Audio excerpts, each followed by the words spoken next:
Salut les amis, j'espère que vous allez bien. On est aujourd'hui au Savim, c'est le salon des vignerons et de la gastronomie. On y trouve quoi? On y trouve du pinard bien entendu, mais pas que. On trouve aussi du fromedu, de la charcutaille, tout ça quoi. Donc évidemment on va aller voir, on va manger, on va boire et on va vous montrer tout ça. C'est parti. Bon alors la vérité c'est que moi je bois pas de vin, j'aime pas ça. Donc ce qu'on va faire c'est qu'on va suivre Nico qui, toi tu vas aller goûter un petit peu tous les vins dans les stands. Exactement, du blanc, du rouge, de tout. Juste pour avoir une petite idée du niveau, t'as fait combien de Savim? Alors, comme je te disais la dernière fois, j'ai jeté tous mes verres de Savim, j'ai vidé tout un tiroir. Je crois qu'il y avait 35 verres, pas loin, enfin, il y en avait beaucoup. Ça vous donne une petite idée, oui, parce qu'on peut prendre un petit verre relatif à l'édition de l'année. Il y en a même 2 par an. Il y en a même 2 par an. Voilà, ça t'annonce la chose, quoi. Allez, c'est parti. Bon, Nico, c'est quoi ce stand? C'est un stand plutôt réputé pour moi, j'y vais tout le temps. D'accord. Ils font du vin blanc de folie. Alors attention, il tape, il est à 16 degrés, mais bon, il est très très bon. C'est un classique. C'est le classique de mon Savim, quoi. D'accord. Je viens en fait d'Angers. Alors pour les footballeux, le SCO d'Angers. Voilà.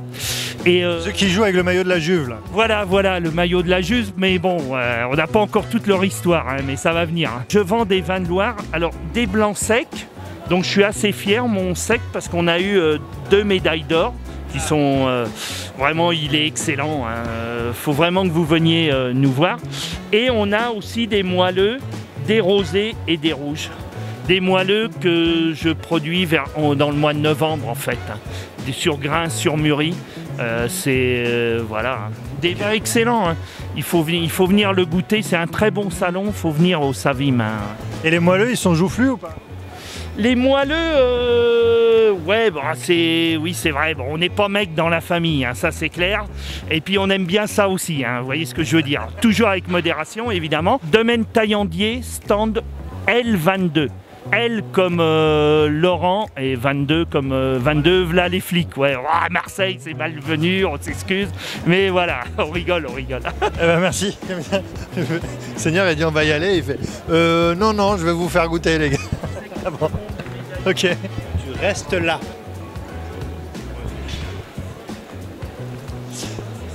Alors oui, parce qu'en fait c'est un petit peu ça le principe du Savim, c'est on vient, on goûte du picrate. Et ensuite, on achète des bouteilles, quoi. Voilà, ou des caisses. Il est très bon celui-là. Ou des palettes, quand c'est Nico. Allez, on continue à suivre Nico dans ses pérégrinations. Qu'est-ce qu'on fait? On mange un coup, on boit un coup? C'est à toi de me dire, Nico. Moi, je te suis. Bon, là, c'est 2 heures passées, c'est un dessert maintenant. Je sais pas, dis-moi. Est-ce que tu n'as pas prévu quel stand tu voulais aller voir? Si. Si. Alors, on va goûter quelque chose de chez moi, maintenant. Est-ce que vous pouvez me dire qu'est-ce que vous vendez sur votre stand et où est-ce qu'on peut vous trouver pour les gens qui regardent? Là, je vends un moelleux châtaigne que je fais sans farine. C'était mon dessert du restaurant que j'ai développé. Je suis au Mas de la Barque sur le Mont-Lozère. D'accord. On fait une purée marron châtaigne. Je dis ça avec un peu d'œuf et un peu de beurre. J'y mets pas de conservateur. C'est pour ça qu'on retrouve mes produits au frais. Allez. C'est sans gluten, non? En plus. Ah ouais, je me disais. Ni blé ni châtaigne. Je me disais aussi, je l'ai lu là-bas. Je dis que c'est pas bon, il vient de chez moi, hein, les gars. Ah oui, c'est bon. Ah, en vrai, c'est bon. Et la nouvelle égérie. Oh, c'est Jean Duge. Eh ben, on est au G16. Hein, Parc Chano, Hall A, Hall 3. Au Savim jusqu'à lundi. Jusqu'à lundi. Et après, revendeur sur Marseille, Terre de Provence, dans le 11e, 108 boulevard de la Val-Barrel. Moi, je suis bulgare. Je viens du sud-est de la Bulgarie et je vends des vins bulgares avec des cépages millénaires. Nico, tu vas devoir déterminer si le vin bulgare a de la cuisse. On va goûter ça, avec plaisir de toute façon. Rien que le nom, il s'appelle Explosion, alors j'ai trop peur. Nico est en train de changer de couleur. Il a un goût vanillé, je trouve. Ouais, il a un goût vanillé à la fin, ouais. Ah ouais, il est bon. Il est très bon. Il est super doux, il reste en bouche, il passe très bien. Je vais faire le même cépage, mais avec deuxième producteur que je travaille. Verdict. Il est plus minéral celui-là. Il a moins de goût de vanille. Après, le nom, il s'appelle Excentrique, tu vois. Je monte au-dessus d'Explosion, tu vois. Mais il est très bon, il passe très bien. Les deux sont très bons. Alors, et la vraie question, c'est est-ce qu'ils ont de la cuisse? La cuisse, le premier a plus de cuisse, je ne sais pas pourquoi. C'est toi qui nous as sorti la cuisse, je prends, j'aime bien cette expression. Mais... Est-ce que vous pouvez me dire qu'est-ce que vous vendez principalement ici sur votre stand? Alors, nous on a une spécialité, c'est la poutargue. Poutargue de Muge, je vois. La poutargue de Muge, donc à la base c'est la poutargue de mulet, mais nous on dit en patois le Muge. Donc c'est une poche de mulet qui est salée et séchée. C'est les œufs en fait. C'est ça, les poches de œufs, bien sûr. Voilà, sans paraffine surtout. Après on a notre soupe de poisson de roche. On fait soupe de poisson de roche, bisque de crabe et nos sardines, qui sont garanties digestes parce qu'on les fait cuire à la vapeur et après on les met en huile d'olive. Elles ne subissent pas de bain de friture. Alors nous on connaît bien le Muge, est-ce que vous pouvez lui envoyer un message? Je pense qu'il a autant de succès que la poutargue chez nous à Marseille. Je représente la fabrique Saint-Jean, donc première fabrique en France de pâtes fraîches. J'ai toute une gamme de produits bio, donc avec une recette de ravioles, la vraie raviole de Romans bio, une recette uniquement faite pour le salon, et plein d'autres produits également de la gamme bio de Saint-Jean, comme des quenelles, nature, légumes, brochets et des pâtes fraîches. Alors, les ravioles, ça quand même, c'est traditionnel et c'est de la Drôme.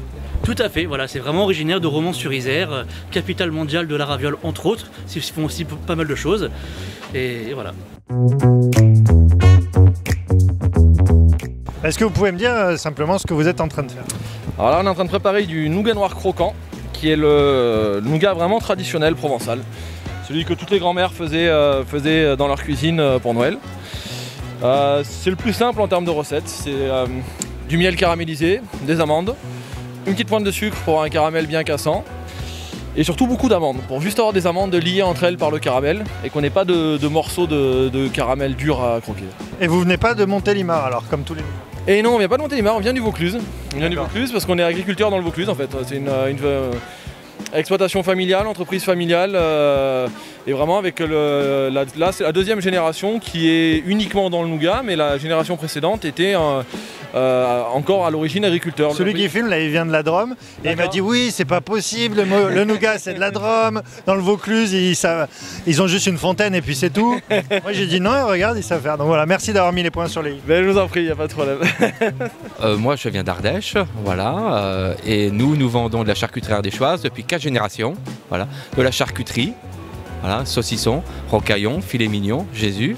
Hein, et on se trouve à Vernon-Vivarais, on a une boutique à Vallon-Pont d'Arc. Voilà. D'accord. Et alors ici au Parc Chano, on peut vous trouver à quel stand? Au F3? Au F4. F4, pardon. Ouais, F4, voilà. Et donc en Ardèche, parce que je découvre ça, il y a des habitants en dehors des hippies du coup.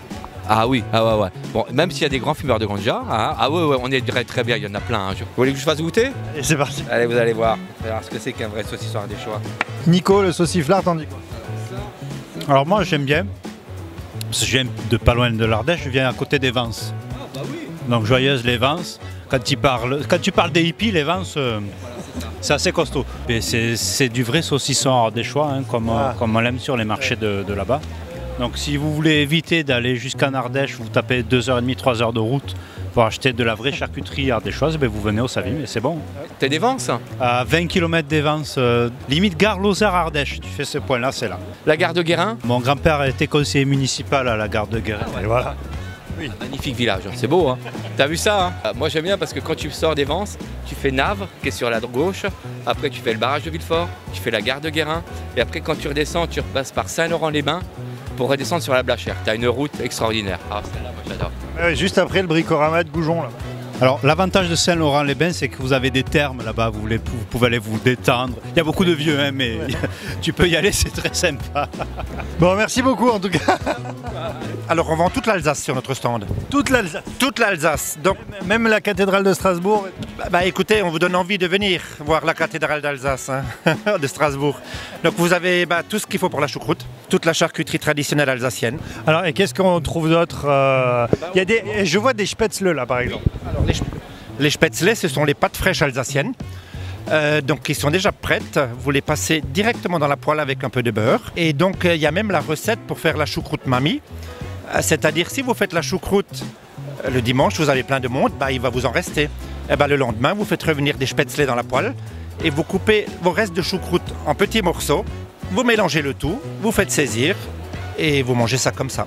La choucroute du lendemain. C'est la choucroute du lendemain, c'est la choucroute mamie. J'adore. Est-ce que vous avez des bredelleux? Oui, on a les brédélés aussi, brédélés traditionnels pour Noël, hein, pour les fêtes. Je me souviens plus ce que c'est, mais on a quelqu'un dans l'équipe qui dit bredelleux toutes les 4 phrases. Oui, nous on dit brédelé. Brédelé dans le Haut-Rhin, on dit brédelé.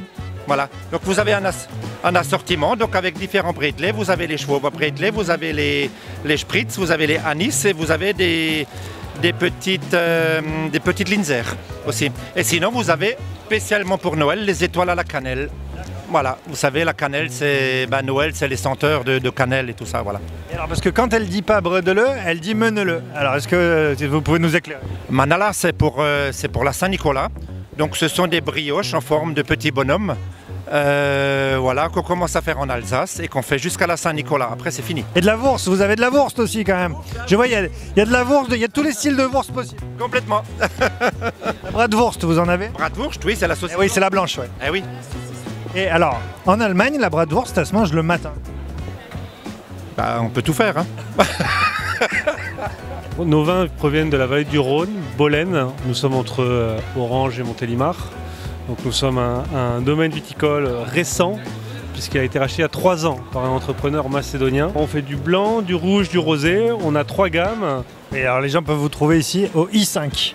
Au I5, effectivement. Et aussi on est présent sur Internet et notamment aussi sur Vivino. Nico. Alors Nico, est-ce qu'il est joufflu? Alors il est très bon. Alors il faut savoir que moi je connaissais l'ancienne version, comme disait monsieur, il y a 3 ans. Et c'est vrai qu'en général, Côtes-du-Rhône, ça résonne pas vin blanc. En général, c'est plutôt le vin rouge hyper tannique, hyper fort ou comme ça. Et là, leur vin blanc, alors moi je suis très viognier parce que c'est très doux, et ça passe très très bien tous ces cépages ensemble. Et il est très très bon.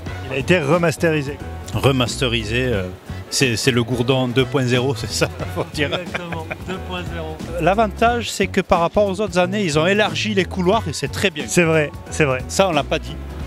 Alors, est-ce que c'est dû au Covid ou je sais pas, mais en tout cas, c'est super bien pour ça. C'est une astuce qu'il faut donner. Les gens qui viennent au Savim, il faut qu'ils prennent un caddie ou un truc pour pouvoir rembarquer les bouteilles. Alors, oui, moi j'ai le caddie du pauvre, c'est-à-dire que j'ai que 2 roues, c'est-à-dire une de chaque côté. L'idéal, c'est 3 roues. Comme ça, vous passez les escaliers et tout. Mais franchement, c'est super bien parce qu'au moins, vous prenez des cartons, vous prenez des bouteilles. Il y en a qui viennent avec des diables aussi. Ouais, là c'est au-dessus de tout, c'est des restaurateurs, limite, les gars. Bon, et sinon, t'en as pensé quoi? Alors, cette année, c'était une belle surprise parce qu'au printemps, on avait fait un extérieur. Et moi, j'espérais même qu'il fasse un petit peu froid, que ce soit en extérieur. Et le fait qu'ils aient changé de hall, qu'ils aient agrandi et tout ça, il y a beaucoup plus de place pour manger. On a remarqué qu'il y avait de la place de partout. Oui. On a pu manger et trouver une table sans problème.